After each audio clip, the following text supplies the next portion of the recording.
What is up, and welcome back to How to Invest in Commercial Real Estate.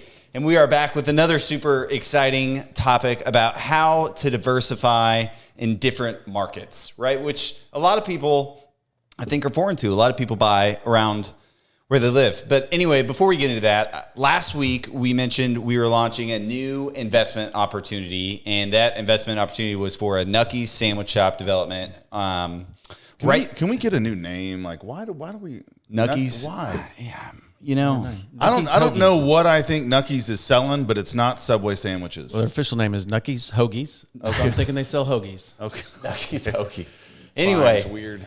We are developing a Nuckies Hoagies. Anyway, we sent that out last week out to the investor base, and it sold out in record time. So if you were able to get involved in that, thank you for getting that commitment in quickly. We're going to be circulating offering documents this week, and we should have another deal coming out very soon. 20 minutes. That's amazing. 20 minutes it sold out. It was pretty nuts, actually. Yeah, and what's going to be crazier to all that are listening that invest with us is once we start selling these deals, all we're going to do is return 150%, 200% of the capital that we took from investors back to them. Mm-hmm. And so the fever pitch to get into new deals is going to be that much more competitive because everyone's going to be flush with cash as we start to exit some of these deals in the very, very near future. So make sure you're on our investor list and you're checking it. And we'll keep trying to funnel really great investment opportunities so there's plenty for everybody to get involved in. Yeah, that's a good point. People are going to have money and they're going to see that this actually works and they're going to want to invest more. Yeah, we actually have several exits we're pushing to get before the end of this year. So, I mean, obviously those take time. So September, we're kind of making the final push now to see if we can get something closed before the end of the year. But anyway, back into the topic, all about how to diversify using different markets, how to diversify your real estate holdings. And I think it's foreign for a lot of people. A lot of people I know don't own in multiple markets. Yeah, and we've seen it. I've seen it with experienced real estate investors that still tell me, well, Joel, I if I can't drive by it, I don't want to invest in it. And that's a problem that we want to help you guys through. We've talked about it a little bit before, but today we want to talk about, okay, why should you, consider investing outside of your primary market? What are some of the advantages or some of the risks? Well, depending on where you live, let's use us. We live in Tulsa. Here's why I would invest somewhere else, because there's a lot of other awesome places other than Tulsa. Yeah, but that's true about any city, right? I mean, yeah. no matter where you are, not just a city, but an area of the country. You want to get outside that because you never know when something might happen in Tulsa, we kind of we used to, maybe not so much anymore, but we used to rise and fall with the price of oil, right? Mm-hmm. Yeah. So you never know what's going to happen. So you got to get outside of Tulsa and get some other properties somewhere else. Look at Dallas. I mean, Dallas has been a primary and growing market for decades, and the writing has been on the wall that it's, this tinderbox for explosion. And every time you go down there, they're still pumping away, and there's just brand new cities that you've never even heard of that are just filled with skyscrapers. So, I mean, it's opportunities like that. If you would have got into Dallas in a growing primary market a decade ago, you would be reaping a lot of financial benefits today. Right. Yeah, and so that needs to be part of the strategy is looking for up and coming growth cities that may be growing faster than your current market. And so Tulsa, we could say that it's in between a tertiary, secondary market. Primary markets, guys, just for education's sake, they're the gateway cities. It's New York, it's LA, it's San Francisco, Dallas, Miami. These are internationally known cities where international investors want to own because they're huge markets. They're not going anywhere, and they have strong, stable economies that are multiversed across industries. 10 million plus, probably pretty easy. Yeah, in population. And so those are going to be very competitive. Not bad markets to purchase in, but you're going to have to work really hard to find good deals in those markets because they're already so established and there's so much competition to own in those. If you have $1 billion and you just want to put some of it into real estate and wait 30, 40 years and know that city's going to be around 30 years from now, well, LA or San Diego might be a great bet for that. LA's not going to go anywhere. It'll be LA 10 years from now and 40 years from now. Mm-hmm. But, flip side, you want to, pick a small market in Oklahoma, like West Oklahoma, Woodward, or even Eastern Oklahoma, Miami, or, Chandler, Wewoka. Some of these towns, we don't know what they're going to be in 10 years, and they may not even exist in 40 years. I don't even know what they are now. I got to be honest. And so a lot of people live in those towns, and we still want to encourage you, be a real estate investor, but you just don't have to buy in your smaller market. There are lots of opportunities in markets all around the country if you'll open your eyes and being willing to go there and do the research and figure it out. Yeah. So kind of what you're saying is, if you limit yourself, let's say we limited ourselves to the Tulsa area, and let's say we had a property we wanted to buy in Tulsa, and we had a property we wanted to buy somewhere else, but yet we decide to buy it in Tulsa, but you can find better deals in other cities, right? I mean, you want to look at other cities because you never know what's going on with that buyer, that market, and you might get a better deal there than you can in your own town. Yeah, so I think good point. I think what we're getting at is we're all kind of chasing yield. We're chasing dollars. We're chasing a return. We're chasing some sort of up and promote. I mean, at some point, this is about money, right? So you look at that with markets, like you're saying. You can evaluate the exact same shop. I mean, not literally the exact same shopping center, but figuratively, a lot of the shopping centers we own look and are practically the exact same thing. They've got small tenants that are, 2 to 12% of the gross leasable area of the shopping center. They have local credit. They're, 1970, like we don't own anything newer than like 1990 unless it's brand new.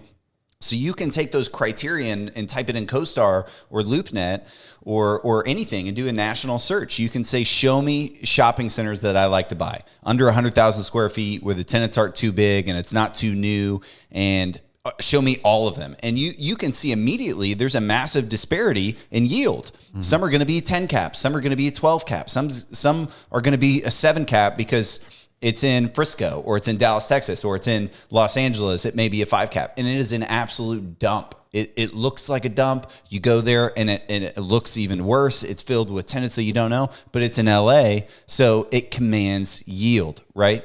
And why? Why does it command yield? Because it's Los Angeles. Like it's going to be full. It's going to be full. It just is. So you say it commands yield, but or it doesn't command yield. It commands security, right? It provides a potentially lower risk, right? Being in the center of a primary market, but you may not get the yield that you would get in other spots. Correct. Yeah. Correct. So, okay, guys, if you think that the real estate market is perfect capitalism at work and everything is just perfectly priced and perfectly valued, there's no downside and there's no upside, every seller just knows exactly what their property's worth. Well, number one, you're wrong. That's not how it works. It's not a perfect system. And so, I'm going to give an example of when I go to buy a car. When I decide to buy a new car or a used car, I pick the exact make and model that I want. Okay, let's say my last car is 2020 BMW X6. Okay, so there's not that many of those in Tulsa.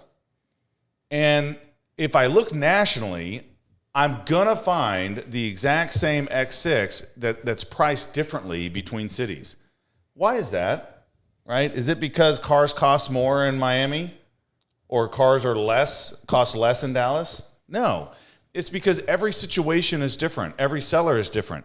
Maybe a person bought an X6 and decided they didn't like it. And so they traded it in to a non-BMW dealership and bought the brand new Lexus that they really wanted. Mm-hmm. Well, now you have a Lexus dealer that has a BMW that they don't want.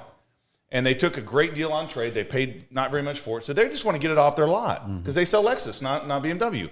And so you might be able to get that particular X6 a little better deal than one at the BMW dealership in San Francisco. And so that's the point we're trying to make on real estate is we're opening up nationally to look for opportunities because there's going to be a seller. Their dad owned the property and he died and the estate now owns it and the kids just want to get some money for it and they don't have any basis in it and they're going to make a windfall as soon as they sell it. Like, hey, I need to sell this quick because I got some stuff I need the cash for. Maybe that sells at an 8 cap in an identical center in another market that doesn't have that selling pressure, maybe at a 7. We see it all the time. If you guys are doubting me at any point, go to Crexy.com and look up shopping centers and or apartment complexes, and you'll see the exact same looking apartment complex with the same traffic counts and the same rough credit tenants, and one might be a 7 cap and one might be an 8.25 cap. Okay? Well, I'm going to vet both, but if all things are equal, I'm pushing toward the 8.25 or the 8.5 or the 9. And people will tell me, that 9 has to have more risk because it's priced higher, or at least the yield's higher. And that's what losers say. They don't allow themselves to believe in the opportunity that there's something there. Well, why are they selling? It must be a problem if they're asking a higher cap. Maybe, but maybe not. Well, it's uncomfortable, right? Because if they did the same thing in their own market, if they took 2 shopping centers in their own market that were priced differently, they wouldn't have a problem picking the one that made more money. They would not have a problem at all, right? If all things were actually true. But you throw one in like St. Louis, and it's just like, oh, Lord, what are you doing? Now, another reason to look nationally is to diversify your risk. Like we talked about, you have small markets that might go away. And so there's no real demand for that real estate in those markets. So you might be able to get a good deal and make cash flow, but when you go to sell it, can you really reap the rewards? And you may not have any buyers. Quick relative example, COVID shut down a lot of primary markets. A lot of primary markets were a lot stricter with the lockdowns, where when you got into secondary and tertiary markets, they were way more relaxed because they have inherently less people, they have less population, they have less restaurants. So that was a benefit right then in that period of time to be in a smaller market was COVID. So there's pros and cons on both sides. Yeah, and so where I was going with that is that if you can establish good real estate in multiple markets, you're just hedging your risk for eventual market conditions. I'll go back to like a 2008 where, Detroit and some of the Michigan suburbs of Detroit just were totally hammered. Auto industry was struggling. They were facing bankruptcy, laying off tons of people, and the vacancies in those markets were off the charts. So if you owned in those markets and let's say you had debt coming due, you're not going to be able to sell it for what you want to sell it for. You may have a hard time refinancing it.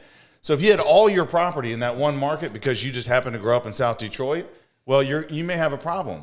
But if you had 1 or 2 properties in Detroit, but then you had some in Chicago, and you had some in St. Louis, and you had some in Cincinnati, and maybe Oklahoma City, now you're diversified enough where some of those markets didn't get hit as hard as, let's say, Detroit in 2008.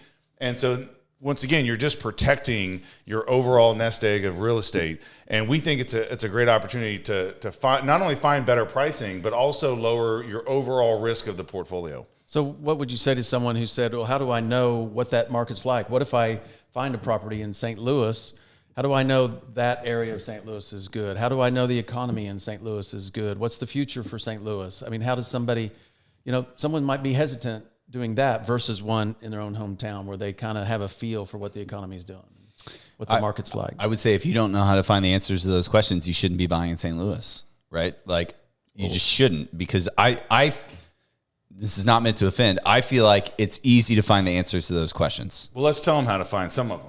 Okay. We can't find all of those answers. Yeah, we've done shows on this before, but give us the 2 or 3 minute summary. I'm meeting with a lot of people in St. Louis. I'm meeting with St. Louis lenders. I'm meeting with St. Louis property managers. I'm meeting with St. Louis leasing agents. I'm talking to people in St. Louis that sell those types of properties. I'm talking to people in St. Louis that buy those types of properties. Yeah, think in your mind who in St. Louis, we're just using St. Louis as an example, of course, knows the commercial real estate game and the growth drivers in St. Louis. Who might know that? Well, retail and apartment brokers, commercial brokers, industrial office brokers, they're going to know. Okay, number one.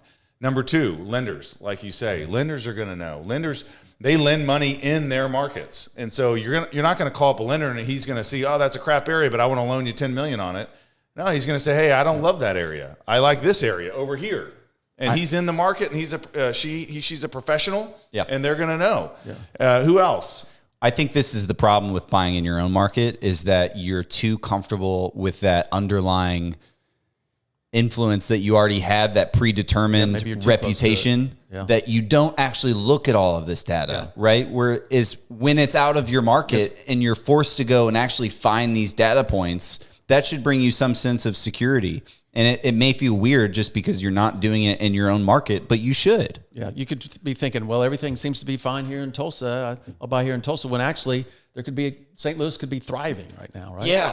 So a couple other people to call, property managers, especially managers of the type of property that you're looking to buy. They would be a great resource. Well, you're going to need a property manager, so just start interviewing them and just ask good freaking questions. And you've got the Chamber of Commerce in those cities. They'll have information. You've got the tenants on unemployment, on job growth, economics, population growth, and you have this thing called the internets. Yeah, and Google. You can literally Google anything you want. Like, hey, I want to know the top 20 rent growth cities for apartments in the U.S. Yeah. You're going to get it. Where's the top 10 population growth cities in the U.S. or states? Mm-hmm. All of this is going to give you ammunition to make you feel more comfortable in buying out of your market. And we're not saying you have to buy out of your market. Buy in your market. Eventually, you're going to have to. But if you want to buy a deal or two a year, okay, your market might be big enough for that. You want to buy a deal a month, your market's probably not going to be big enough. You're going to need to look outside. And you can only build so many Nuckies Hoagies in Princeton. Yeah, Princeton can only support so many Nuckies. All right, guys. So don't be afraid to diversify out of your market. We've done it successfully, and we think you should at least consider doing it. Make sure you do your research. If you find opportunities outside of your market and you want an opinion, hit us up. Let us look at your deal. We'll tell you some good, some bad. Maybe we'll even recommend how to do some research on it. Call some brokers or some management companies. We want to help you guys get involved in commercial real estate. All right, till next week. All right, see you guys.